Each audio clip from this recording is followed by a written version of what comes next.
kembali lagi. Oh, bulan. Dah. Tu, Puteri Bulan kamu dah tunggu tu. Kawan-kawan kita kat rumah pun nak dengar cerita hari ni. Alah, Sip pun tak sabar nak dengar cerita Puteri Bulan. Jadi kita bersama Puteri Bulan ni dalam Hikayat 1001 Malam. It's on to. Oh, bulan. Ni. Yang melayari diriku. Untuk cerita-cerita hebat, berhibur dengan Hikayat 1001 Malam at Kids on 2. Hai kawan-kawan semua, apa khabar? Ingat lagi tak minggu lepas Puteri Bulan ada ceritakan tentang dua orang adik-beradik ini keluar merantau ke negeri-negeri orang lain kerana duka di atas kecurangan isteri masing-masing. Jadi, jom kita sambung lagi kisah mereka berdua. Setelah lama mereka berjalan beberapa hari, tibalah mereka di bawah sebuah pohon yang besar dan rindang. Tiba-tiba, cuaca menjadi gelap, seolah-olah langit hendak menipu bumi.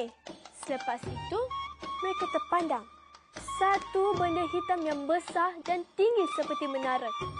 Lembaga itu pun menuju ke arah mereka. Raja Shah, Ria dan Raja Shahzaman amat takut. Lalu mereka berdua panjat ke atas pohon yang sangat besar itu. Kawan-kawan, rupa-rupanya lembaga tadi itu ialah jin Afrit.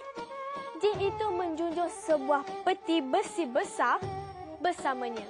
Sampai sahaja di bawah pokok itu, jin itu pun membuka peti besinya dan mengeluarkan sebuah lagi kotak dari dalamnya. Bila kotak itu dibuka, keluarlah seorang gadis yang amat cantik wajahnya. Jin Afrit pun berkata kepada gadis itu, "Wahai penghulu segala puteri, aku nak tidur sekejap.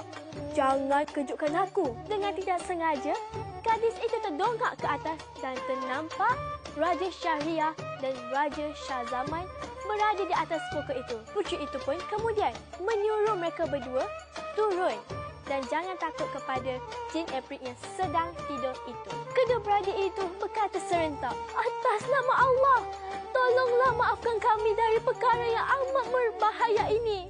Dengan kerana Allah, tolonglah kamu turun. Kalau tidak, aku akan gerakkan jin Afrit ini dan dia akan membinasakan kamu."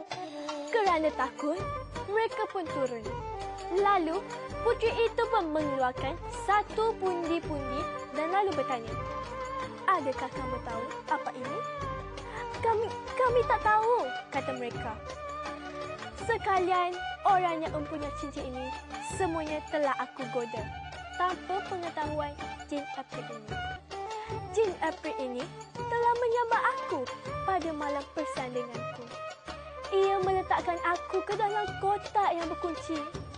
Si bahalul ini tidak tahu bahawa perempuan apabila hendak melakukan sesuatu, walaupun dikunci, boleh dibuat dengan 1000 daya upaya."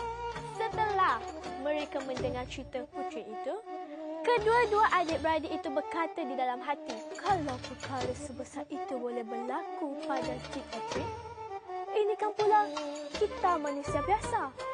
Lalu, mereka berdua pun mengambil keputusan untuk pulang ke negeri masing-masing dan memerintah seperti biasa. Tapi kawan-kawan, apa yang terjadi selepas itu? Apa kata kawan-kawan semua? Kita jumpa minggu hadapan pada hari yang sama dalam segmen Hikayat 1001 Malam. Kita jumpa lagi. Fifi, apa kata kita ajak Puteri Bulan nyanyi lagu Oh Bulan? Ingat Puteri Bulan tu tak ada kerja lain. Dia dah bercerita cukup lah nak suruh dia menyanyi pula.